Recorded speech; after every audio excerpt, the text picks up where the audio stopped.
Imagine this: a woman walks out of your life one day, leaving her 2 young boys in your care, and never comes back. 8 years pass, the children grow, and you've poured your heart into raising them. Then, out of nowhere, she returns, not to visit, but to take them back. What would you do? Stay with me, because today I'm sharing the true story of love, loss, and a fight for family that will touch your heart. Don't forget to like, share, subscribe, and hit the bell icon. You ever have one of those summers that sticks with you forever? I remember the summer of 1947 like it was yesterday. The corn was tall, the air heavy and warm, and every evening the crickets sang so loud you could almost forget the quiet in your own heart. I'm Martha Johnson, and I've lived on this farm outside Mill Creek all my life. Small town, slow roads, neighbors who knew your business before you even woke up. That's the life Henry and I built, and it was the life my daughter-in-law Evelyn walked away from one morning, leaving her 2 little boys behind. Henry came home from the war, changed. You could see it in the way he moved, the way he carried himself. He'd fought overseas, seen things no one should ever see, and when he returned, he wasn't the same boy I had sent away. But he was still my son, and he still loved Evelyn, who was sweet and pale and restless, a city girl thrust into a farm she never quite belonged to. They had 2 boys, Charlie, 5, and Tommy, barely 3. Sweet, laughing boys who ran barefoot through the yard, chasing each other, shouting to the sky. But Evelyn, she was different. She'd sit by the window for hours, staring out at nothing, listening to the radio static, waiting for something, or maybe running from something. I thought she was just tired at first. Raising 2 boys and keeping house after the war was no small task. But it wasn't just tiredness. It was something deeper, something quiet that gnawed at her from the inside out. That morning, she told me she was going into town with the boys. She smiled at me, kissed Henry on the cheek, waved, and promised she'd be back before supper. I watched them go down the road, little hands in hers, and thought nothing of it. She didn't come back. 3 days later, the boys were still sitting on the porch, waiting for her. I told them maybe she'd stopped by her sister's. Maybe something had come up. I lied to them to keep their hope alive. Every creak of the porch made my heart jump. Every car down that long dirt road made me hold my breath. But she didn't return. Henry searched nearby towns, bus stations, called her family. No one had seen her. And then Mrs. Porter at the diner said she saw Evelyn standing at the Greyhound stop in St. Louis, suitcase in hand, buying a one-way ticket. No note, no explanation. Just gone. That was the start of a long, quiet pain. The boys cried themselves to sleep, asking for Mama.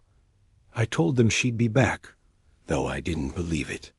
And slowly, our lives began to bend around her absence, shaping the rhythm of every day, every chore, every meal, every whispered prayer before bed. Life has a way of teaching you strength when you least expect it. That summer, I learned more about love and endurance than I ever imagined I could. The day Evelyn disappeared, the air felt heavier than usual. You could almost see it hanging over the fields, pressing down on the barn roof, on the corn, on everything in the yard. That morning, the boys ran around as usual, chasing each other with sticks and laughter, and I tried to keep my own worry tucked away, pretending everything was normal. Henry left for work at the mill like always, not knowing what would meet him when he returned. I watched the boys wave, thinking nothing had changed. But the world had. Though none of us knew it yet. By noon, I realized something was wrong. The house was too quiet. The porch swing didn't move. The laundry hung stiffly on the line, untouched. I called her name softly, hoping she was just in the back room, or perhaps in town for a quick errand. But there was no answer. By evening, the boys sat on the steps, their little faces confused and worried. "Mama?" Charlie asked, voice trembling. Tommy clung to him, eyes wide. I had to swallow hard. I told them she must have gone to visit someone and she'd be back soon. I wanted them to believe it. I wanted me to believe it. Henry came home and stopped at the gate. His hands rested on the rail, but his eyes told me he already knew. Evelyn was gone. The words weren't said, but they didn't need to be. He checked the bus station, called her family, asked neighbors. No one had seen her. Finally, Mrs. Porter at the diner spoke up. She said she'd seen Evelyn that morning, standing by the Greyhound bus stop in St. Louis with a small suitcase, buying a one-way ticket. Just like that, she had vanished from our lives. The days that followed were quiet but heavy. People whispered, some with pity, some with judgment. The boys asked every morning, "When's Mama coming back?" And every morning I had to hold them close and lie a little. I told them she would come back, though I didn't know if that was true. It's strange, I thought, how life can shift in a single day. One person walks away, and suddenly everything else, the chores, the meals, the bedtime prayers, has to carry more weight than ever before. Nights were the hardest. I'd sit by the porch light, waiting, watching the road stretch into the dark distance. Every car, every sound of gravel under tires made my heart jump. But she never returned. The boys cried themselves to sleep for weeks, and I prayed quietly for strength. I held them close, whispered promises I wasn't sure I could keep, and tried to keep the farm running like life hadn't been torn apart. That day, I learned that loss isn't just an event. It's a shadow that follows you, quiet and constant. And it's love that keeps you going through the darkness, one small step at a time. The summer ended, the corn was harvested, and life on the farm pressed on. But Evelyn's absence was a hole we all felt, a silent ache at every meal, in every empty chair, in the little voices asking for the mother who had vanished. After Evelyn left, the house felt hollow, not empty exactly, but as if something vital had walked out the door and taken the air with it. Every creak of the floorboards, every sigh of the screen door, reminded us she wasn't coming back. Henry went back to work at the mill like always. He left before sunrise and came home long after dark, silent and heavy-eyed. I never asked what he was thinking. Some things are too sharp for words. He'd sit on the porch steps at night with a cigarette, staring down the road she'd taken, whispering her name under his breath. Sometimes I wondered if it was anger or prayer or just a memory that hurt too much to carry quietly. The boys, they asked for her every day. "Where's Mama?" Little Tommy would say, tugging at my apron. And I would kneel, brush his hair back, and tell him, "She's visiting her sister. She'd be back when the leaves turn." I said it so often that sometimes I almost believed it myself. Those first months were the hardest. The farm chores didn't stop for heartbreak. I milked the cow before dawn, hung the laundry in the sun, cooked every meal, and tucked the boys in at night, one by one. They helped where they could, fetching eggs, sweeping the porch, dragging a little wagon down to the pump. It was simple work, but it filled the quiet hours and gave us something to hold on to. Henry avoided town. He couldn't stand the looks, the pity, the whispers, the silent judgment. Some said Evelyn was selfish. Others said he drove her away. All I knew was that everyone had an opinion, but no one had lived our life, carried our nights, or kissed those boys goodnight when they cried for a mother who wouldn't come home. Winter came, and with it a kind of quiet peace. I remember the first snow, the boys running out into the yard, making angels, their laughter carrying through the cold air. For a moment, I almost forgot the ache of her absence. I stood on the porch, wrapped in my shawl, and thought, maybe this is what healing sounds like. Christmas brought small joys. We baked cookies together. Charlie burned half the batch, and Tommy snuck sugar when he thought I wasn't looking.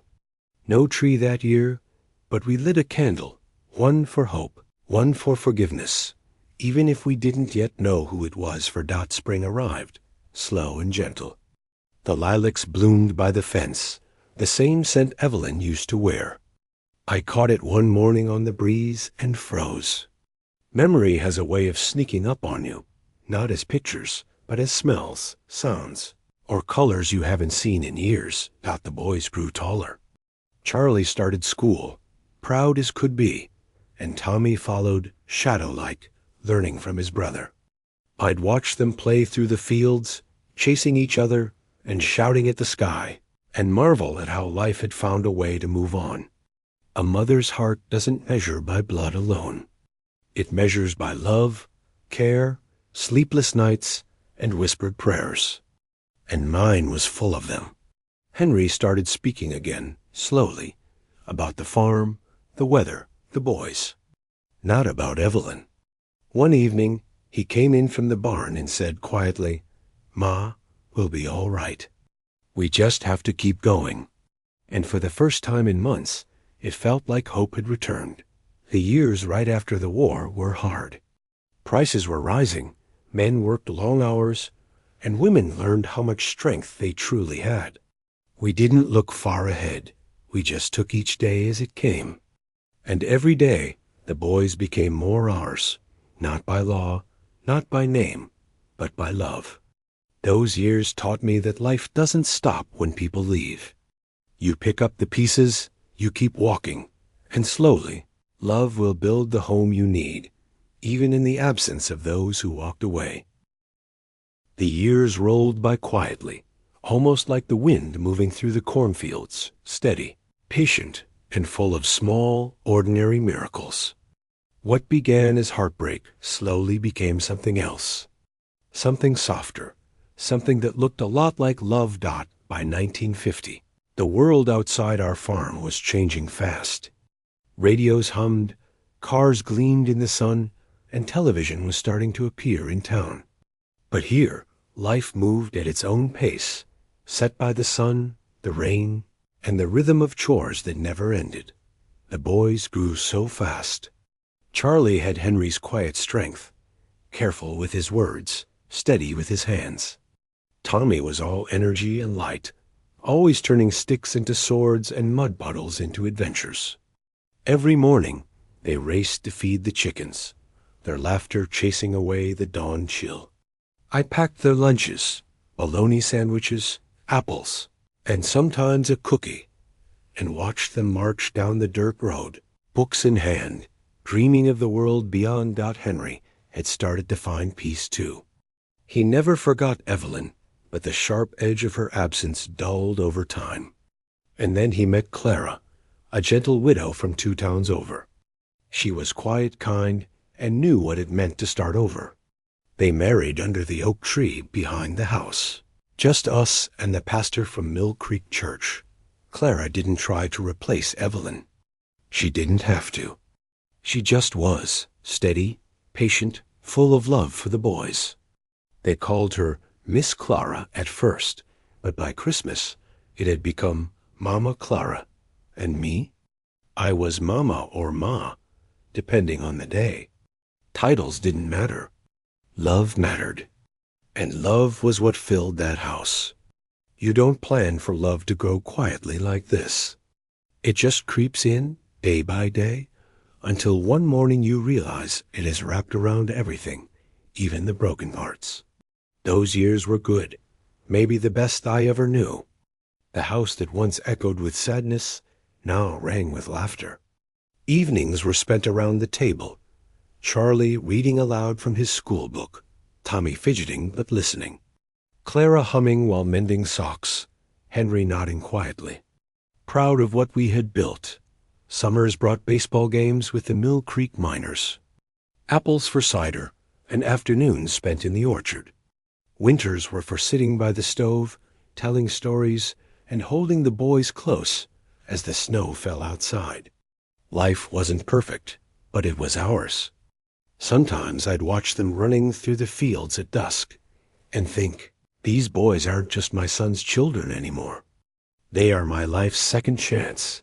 Even the letters from Evelyn that arrived sporadically, yellowed, unanswered, tucked into a drawer, became part of the quiet background. She had disappeared, and now she was a memory, not a presence. By 1954, Charlie was 13, taller than me, dreaming of becoming a teacher. Tommy, 11, never stopped moving, never stopped laughing, never stopped imagining. I told them they could be anything, as long as they stayed kind and remembered who loved them first. Looking back, I think those years saved us. Not because they were easy, but because they were ours to hold. A family stitched together with patience, courage, and love. Those peaceful days, though, were just the calm before the storm. I didn't know it yet, but life had a way of testing the bonds we had built. It was in the autumn of 1955 that she appeared again, at the edge of the farm, standing by the gate, holding something that would change everything. It was a Sunday afternoon in October, 1955, the kind of day that smells like smoke, apples, and the first hint of frost. I was sitting on the porch, shelling beans, when I heard the sound of a car coming up the dirt road. Slow, unfamiliar, careful. We didn't get many visitors. You could usually tell who was coming just by the engine. But this was different. The car stopped at the gate, a cream-colored Buick, shining even under the dust of the road. A door opened, and out stepped a woman, dressed in a gray suit, gloves pristine, small hat perched neatly. She stood for a moment, just looking. My heart skipped. It was Evelyn. 8 years gone, and I would have recognized her anywhere. She was thinner, paler, older, but it was her. Time had carved something hollow into her cheeks, but her eyes, those were the same. She walked toward the porch slowly, every step careful, hesitant, as if moving forward might break her. "Hello, Martha," she said softly. Her voice was gentle, almost rehearsed. "You look well." "Well," I answered carefully, "we've done all right." She glanced past me toward the barn, where Henry and the boys were working. Her eyes lingered there, unsure, almost afraid. "They've grown," she whispered. I wouldn't have recognized them. I wanted to tell her that was the cost of leaving, that children don't wait for ghosts to come home, but I said nothing. Instead, I replied, "They're good boys. You'd be proud." She nodded. There was a flicker in her eyes, maybe sorrow, maybe regret, but before I could speak again, she reached into her handbag and pulled out a folded piece of paper. "I came back because I want to see them," she said, "to talk to them. I think I'm ready now." Ready, as if motherhood was something you could step back into, like putting on an old coat. Before I could respond, the boys came running up. Charlie, now taller, strong, and steady. Tommy, bright-eyed, still full of energy. They stopped when they saw her, glancing at me for guidance. "Who is she, Grandma?" Charlie asked quietly. Evelyn's face fell. The color drained from her cheeks. I wanted to soften the blow, to find some gentle truth in the moment. But there was none. Only the rawness of 8 lost years. She placed the folded paper on the porch rail, the letter she had been holding since she arrived, and whispered, "You'll hear from me soon." Then she turned and walked back to the Buick, her dust trail lingering in the air like a shadow of the past. That night, I unfolded the paper. My hands trembled. It wasn't a letter of apology. It was a letter from a lawyer in St. Louis.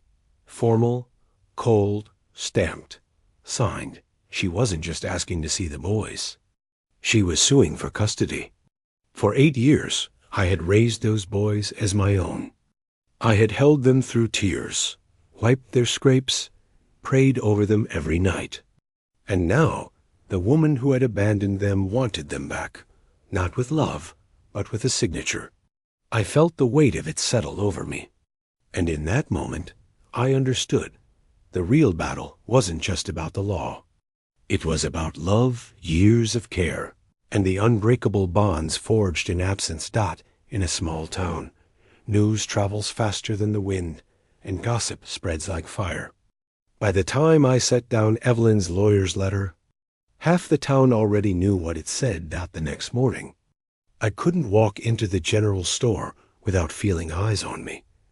Mrs. Parker tried to hide it behind her apron, but I saw the mix of pity and curiosity in her eyes.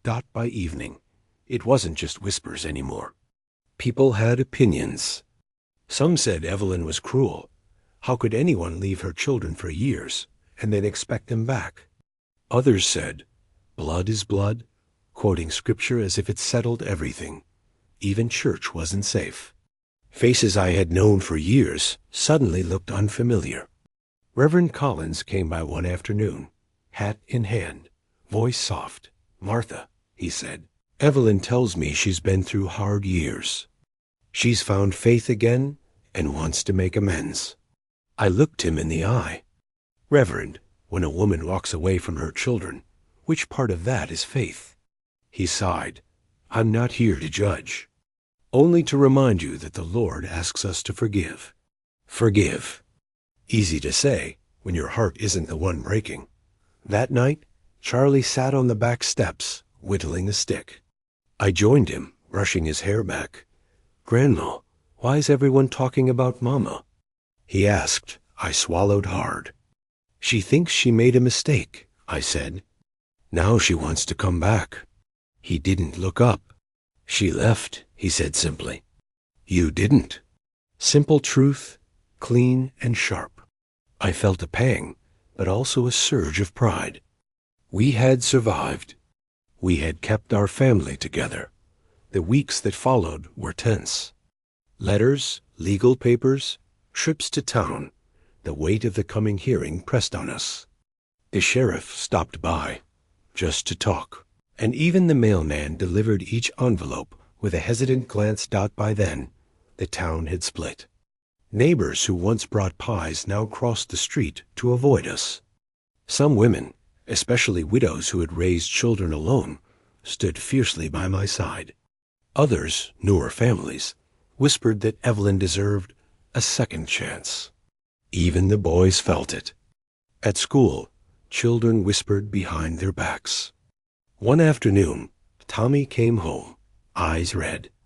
A teacher had told him, "Your mama's coming to take you home soon." He looked at me, trembling. "Ain't this my home?" I had no words. I held him close, heart aching, knowing that what we had built could not be measured in papers or legal claims. The last Sunday before the hearing, I sat in church, singing quietly. The hymns echoed in the rafters, and Reverend Collins' sermon spoke of mercy and grace. But mercy feels different when your life is under threat, when love itself is being judged. After service, Evelyn was at the door, her new husband polite and composed. People whispered, shook her hand, welcomed her politely. She looked at me, sorrow in her eyes. "I'm sorry, Martha," she said. "I can't live knowing my boys don't even remember me." I looked at her long and carefully. "Then you'll have to learn what it feels like to remember them from far away." And I walked out, head held high, heart heavy. I knew the battle ahead wasn't just about law. It was about love, loyalty, and years of care that could not be undone. The day of the hearing, I felt like I was stepping into a storm that had been building for 8 long years. The courthouse was small, polished wood, tall windows, and the faint smell of old paper and ink. The air was heavy with anticipation, like the world itself was holding its breath. I arrived first, trying to steady my nerves. Henry followed, jaw tight, hands in his pockets. Charlie and Tommy clung to me, uncertain, eyes wide. The boys had no idea what was coming, but they knew it mattered. Then she walked in. Evelyn, 8 years gone, and there she was, standing tall, composed, but with a tremor in her hands that betrayed her calm. Her lawyer followed, folders in hand, carrying the weight of the law and 8 years of absence. Her lawyer spoke first, polite and precise. Your Honor, my client seeks the return of her children. She has settled her affairs, remarried, and can provide a stable home for the boys. Evelyn spoke next. Her voice cracked, soft but steady. I know I made mistakes. I left when I shouldn't have. But I am here now. I love them, and I want them back. I looked at the boys. Charlie glanced at me, then at Tommy. Their small faces mirrored uncertainty, but also trust. When it was my turn, I stood slowly, letting the courtroom feel every word. Your Honor, these boys have known me as their mother for 8 years. I have fed them, clothed them, wiped their tears, prayed over them every night. They call me Mama because I am. Not by law, not by title, but because of love that has grown every single day she was gone. Henry stepped forward, voice low but firm. They are my sons. I will not let them be torn from the home and life we've built. The judge, an old man with eyes that had seen hardship and war, listened. He weighed every word, every pause, every glance in the room. The silence was heavy, almost alive. Witnesses came forward, neighbors, teachers, friends, all speaking of the life we had built. The boys' routines, their education, their happiness. Then the boys were asked. Charlie, tall for his age, stood firm. I want to stay with my grandma, he said. Tommy, trembling slightly, whispered the same. In that moment, truth rang louder than all the papers in the world. Love, care, and presence, 8 years of it, had spoken louder than absence. Evelyn's face fell. I didn't gloat. I only felt a deep, solemn sorrow for what she had lost, a sorrow that mirrored my own from years past. The judge nodded slowly. After considering all evidence, time, and bonds formed, this court finds in favor of Martha Johnson. The children will remain in her care. Silence. Then the boys clung to me, small hands gripping mine as if to say, we're home.